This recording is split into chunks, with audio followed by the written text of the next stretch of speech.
Hello and welcome to the Grandeur, a grand concert involving three of UTP's arts and cultural clubs. In this three-part series, we'll be taking a deep look at the three clubs performing in the Grandeur. We'll get to know some of their members, learn of their history and achievements. The first club we'll take a look at is the UTP Chinese Orchestra, a club that focuses on Chinese Oriental music and performances. Without further ado, let's take a look at the club.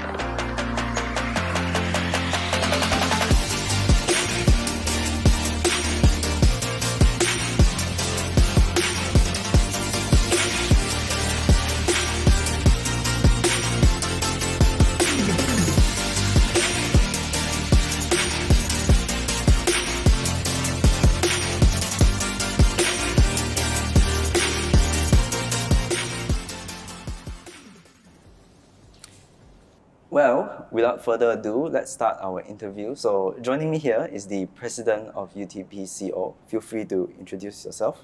Hello, my name is Jing. I'm the president of UTP Chinese Orchestra and currently first year, second sem in computer science. Already a president of first year, quite an achievement, I'd say. Thank you.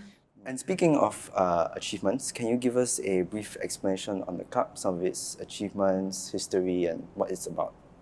Yeah, sure.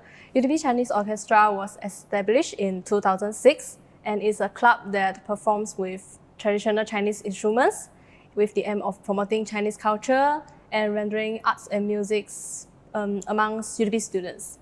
Yeah, so basically we provide a platform for all Chinese orchestra lovers and also for those who have interest in learning and playing traditional Chinese instruments. Well, I get that UTP CO is all about Chinese orchestra, but what exactly is Chinese orchestra?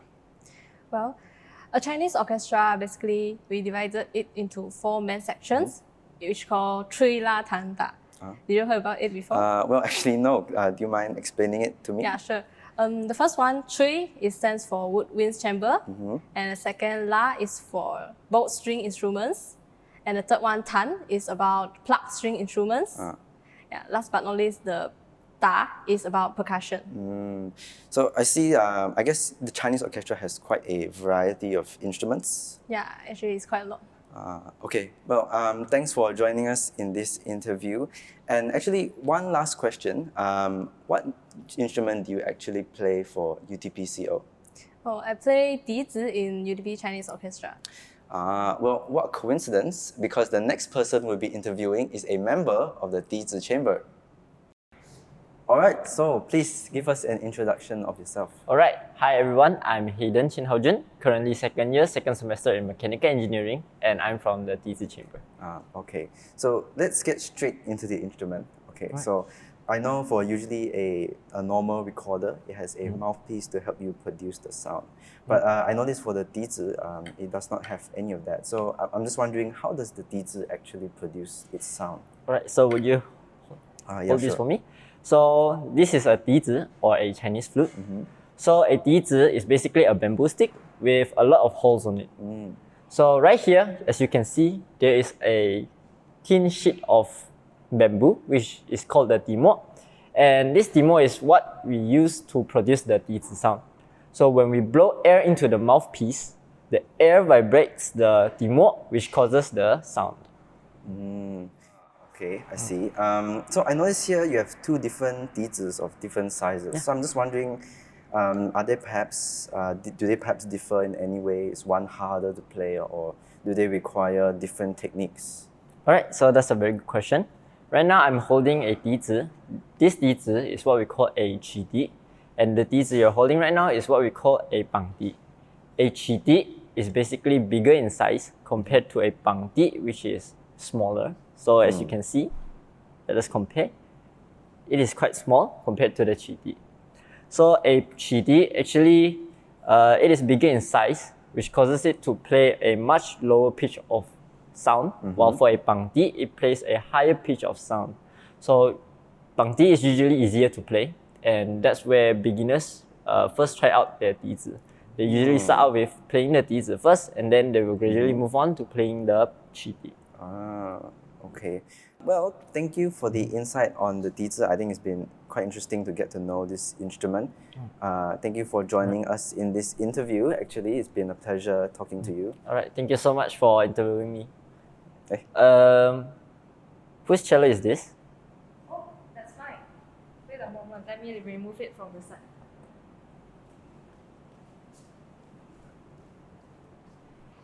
All right, well, joining me here is a member of the cello chamber. So please introduce yourself.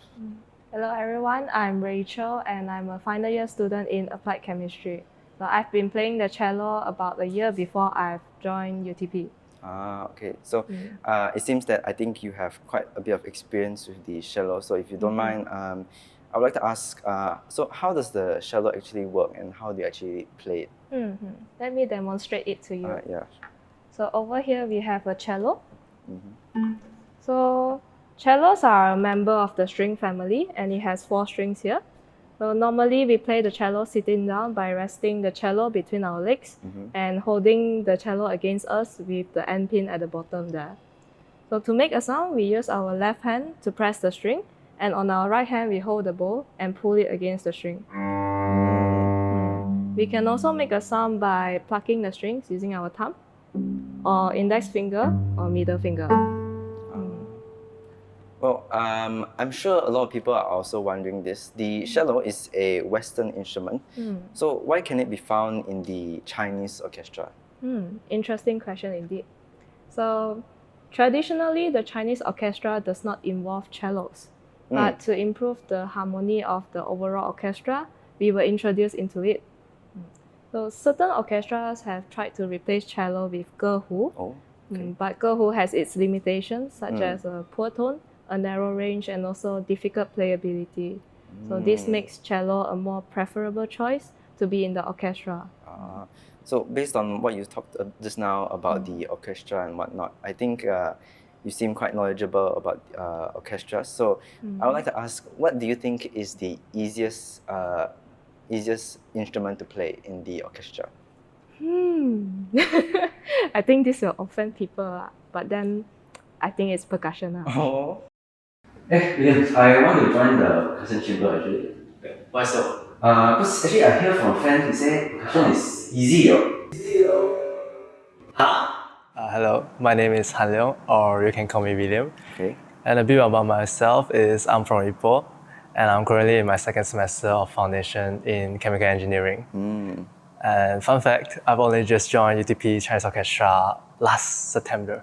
Oh, so still quite new to the I'm quite new Chinese to the orchestra? scene. Yeah. Well, with your current experience in Chinese orchestra, can you tell us a bit on the role of percussion in Chinese orchestra? Yeah, sure. Thank you for an excellent question. In my opinion, I think that percussion instruments play a vital role in Chinese orchestra. Well, it provides the rhythm and beat for an ensemble, almost like a metronome. So some of the most common percussion instruments include the gong, cymbals, woodblock, and drums. Yeah, they are often used to create a sense of drama and tension for a piece. Yeah. So with this, I see that there's quite a variety of instruments in percussion. And with that, do you actually think percussion is easy to play? Yeah, like you mentioned, percussion has a lot of instruments. So in order to be good at percussion, you need to have the fundamental skills to learn and play a variety of instruments. Yeah, and besides that, you also need to have the ability to multitask well and also stay in focus. Yes, that's very true. I would agree so. Well, thank you for joining us in this interview, William. It's been a pleasure getting to learn about percussion and all that.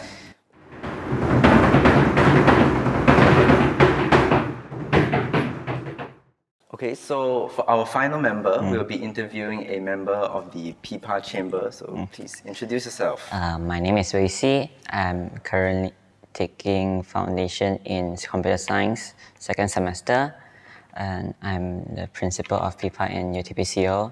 I joined UTP CO last sem, which is also September 2022. And it's an honor to join this club because I can continue to practice my pipa skills, become more fine in pipa skills. Well, speaking about the pipa, it looks like quite a unique instrument. So can you introduce it to us? Okay, pipa is one of the instruments in the plucked chamber. For your information, plucked chamber we got Yangqing, we got Daruan, Zhongruan, and we have Pipa, and we have Liuqing. And Pipa is unique where it does not share the same playing method with some of the plucked instruments. Like for example, it's like Liuqing, Daluan, Zhongruan. They play the same way.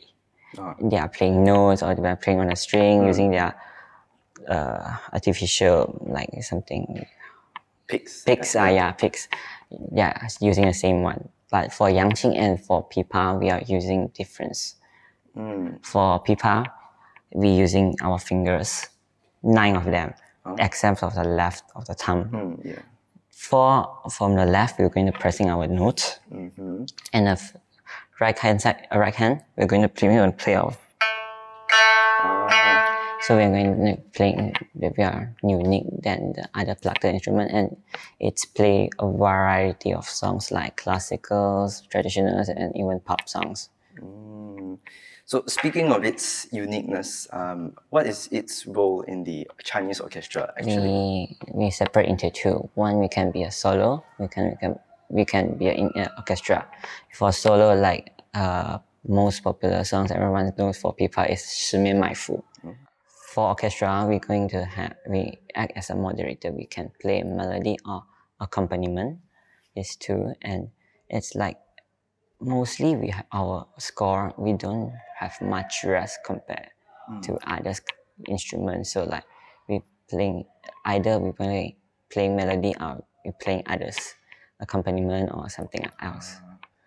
Well, that's good to know. And thank you, Wei Si, for joining our interview today. And thank you to all other members that joined our interview today as well. And with that, we conclude our tour with UTPCO, a wonderful club with friendly members that are dedicated to performing Chinese orchestral music.